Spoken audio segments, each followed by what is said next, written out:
We've got reporters and analysts joining us to discuss all of this. NBC News White House correspondent Monica Alba, NBC International correspondent Matt Bradley in Tel Aviv, New York Times Pentagon correspondent and MSNBC political analyst Helene Cooper, and former National Security Council official and former spokesperson for the U.S. mission to the UN, Hagar Shamali.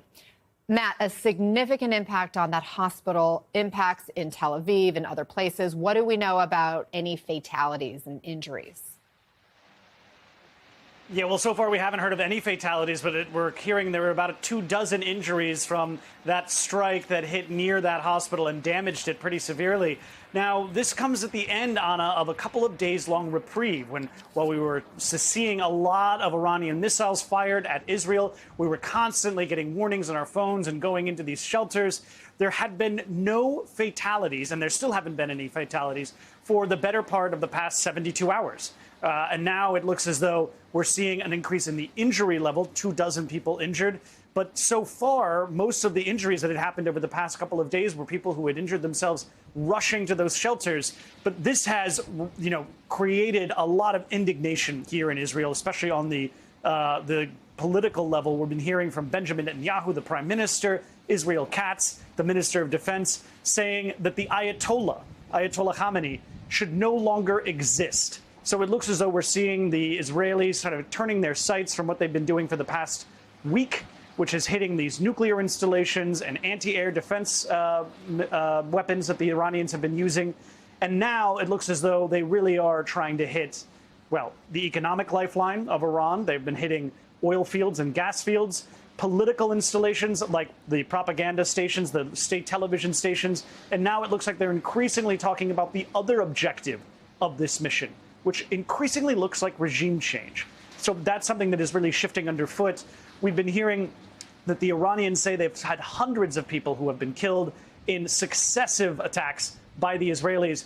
But the Israelis have been saying, just as they have been for the past couple of days, that they enjoy complete air supremacy over Tehran, Iran's capital, and the western part of Iran. And this is allowing them to hit more and more of these targets. They even hit a cold water reactor just today that the Iranians said had been decommissioned. We heard from an official with the military here who said that they knew or they understand that this reactor was going to start enriching plutonium, which has not been an ingredient that much in Iran's nuclear program so far. Mostly it's been relying on uranium, but they knew it was going to be starting to enrich plutonium, and that's why they decided to hit this deactivated reactor. So this is still moving. The Israelis said today that they've hit about 200 different missile launchers in Iran. They think that's about 2/3 of Iran's missile launchers, but they said the Iranians still have a lot of capacity to strike at Israel. And I do want to play some sound from the hospital director general there in Israel after that attack and the strike that hit the hospital, where he describes more about the chaos inside. Let's watch. This building was empty at the time, most of it, simply because we evacuated it to be safer. We've treated 40 casualties, most of them very lightly wounded, again, thanks to our protection efforts. So that just reiterates the escalation we are seeing, Monica. The president has had back-to-back days in the Situation Room. What do we know about his latest thinking on whether to involve the U.S. in strikes against Iran?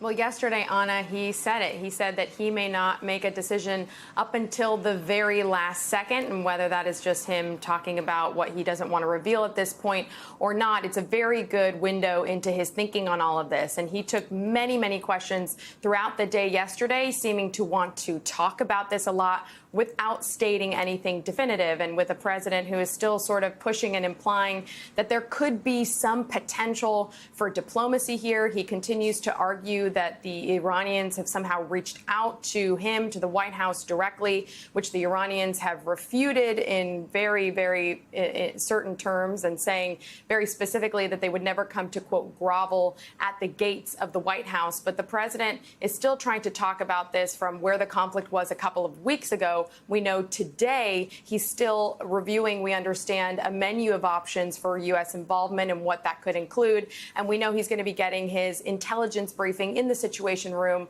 later this morning, likely again huddling with some of those national security advisors as he has been the last couple of days, and likely speaking again with Israeli Prime Minister Benjamin Netanyahu, which he has been doing almost every day over the last week or so. But there are some real questions still, Anna, about how that decision will be made. And the president, again, says that he'll know how to do it when he does it, and we likely won't know about it until he does make that ultimate decision, which it doesn't seem he has yet. Helene, you have reporting on how Iran could retaliate if the U.S. gets more involved. What does that look like? What would Iran likely target? Hi, thanks for having me. Iran has plenty of options that it can exercise itself for retaliation against the United States if President Trump goes ahead and joins this fight. There are more than 40,000 American troops in the region, and that's the biggest target, potential target for Iran. There's a lot of worry at the Pentagon, and officials have brought this up in meetings, that Iran could mine, for instance, the Strait of Hormuz. Israel has sort of steered clear so far of going after Iranian naval assets. They've left that. I think they leave that to the United States, who they think care more about the Strait of Hormuz than they do. They've gone after nuclear assets in the military chain of command. But the Iranian Navy is believed to be still intact, and that includes those IRGC Revolutionary Guard fast boats. So they can mine the Strait of Hormuz, which is this narrow 90-mile waterway that connects the Persian Gulf to the open sea. And if they do, there's the potential there to pin in American naval ships that are in the Persian Gulf on either side. That could be hugely problematic because, for one thing, it would send I think it's 25% of the world's gas comes through there, and oil. Also, you would see oil prices soaring, and there's danger for American sailors in the region because they would be the ones who would have to demine the Strait of Hormuz. We do have minesweepers there. There are about 4 that are stationed in Bahrain but that's a weeks-long, very expensive operation. Also vulnerable will be American troops in Iraq and American troops in other military bases around the Middle East. You point out how wide this war could grow. Hagar, the latest Israeli strikes against Iran included helicopters, missile launchers, and nuclear weapons development sites inside Tehran as the targets.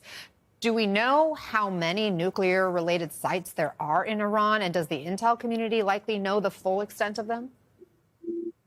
The intelligence community does know. By the way, both the Israeli and the U.S. intelligence communities know. They've known for a long time. The Israelis in particular have very good intelligence assets in Iran. In my own experience in government, the Israeli intelligence, much to what everyone would like to say, the Israeli intelligence on Iran is really quite accurate. I would also add that given the process that the U.S. went through for the JCPOA back under President Obama, and the fact that you had IAEA inspectors for a very long time, there is a pretty good understanding of Iran and its nuclear program and its enrichment, which is why just in May, the IAEA put out a report saying that Iran, amidst the negotiations that it was doing with Trump, that the regime had surged its enrichment of weapons-grade uranium by 50% and had enough material to create 10 nuclear weapons. That's coming from the IAEA, the same international body that said that Iran was in compliance when it was in compliance during the deal. Helene, we are nearing 1 week now of this air assault by Israel. More nuclear sites and command centers hit just in the past few hours. Numerous top commanders and scientists have been killed, and yet 2 sources with knowledge of the matter tell NBC that this has only set Iran's nuclear program back by a few months. Is that surprising? It takes time, it's an extensive nuclear program, and there's a limit, as you can't bomb everything to smithereens, in part because, for instance, and this is where you get into the issue of American involvement, the Fordo nuclear point, which the IAEA said at one point was enriching uranium at 83%, which is just 7 shy of the 90% that you need to make a bomb, is buried deep, more than 250 feet deep in a mountain. And that nothing that Israel has, none of the weapons and missiles that Israel have or the platforms they have can get to Fordo, which is why only the United States has what they call this bunker buster bomb, which is a massive 30,000-ton piece of ordnance that can delivered only by that will be delivered by the B-2 bomber, and that's another thing that the United States has that Israel does not have, which would likely be flown from somewhere in the United States to Fordo. So that's one of the reasons why you see Israel trying to push and push and push to get the United States to join this fight, but there is a lot of worry inside the Pentagon and with people who were around it during the run up to the Iraq War in 2003 that we've seen this story before. We've seen this movie before where there's this belief that you can do something very quickly. It could be a cakewalk. And the next thing you know, the United States is in a protracted war in the Middle East. And I think that is the conflict right now that President Trump is facing. Monica, we also have this reporting that the Director of National Intelligence, Tulsi Gabbard, has now been sidelined by Trump. Why? Yeah, this is some really great reporting from my colleagues that gives a window into a person you would think would be very relevant as he's making this major decision, who is not really at the table in this sense. And we know it's because she had testified before lawmakers that she didn't believe Iran was as close to being able to have a nuclear weapon as the president has implied publicly. And when he was asked about it, the president said, "I don't really care what she said." And he went ahead with his own belief on this. And so what's striking at this time is that as there are these key meetings, she does not seem to be a key voice on all of this. But the intel community has been pretty consistent on what they believe about the status of the nuclear weapon. And it's the president who has been the one to say that he believes they're closer than they maybe really are. But this just shows that this person, Tulsi Gabbard, the Director of National Intelligence, who should be a big voice at this moment, has pretty much been on the outside, even though her allies believe she will survive this, even though it's been a tense time.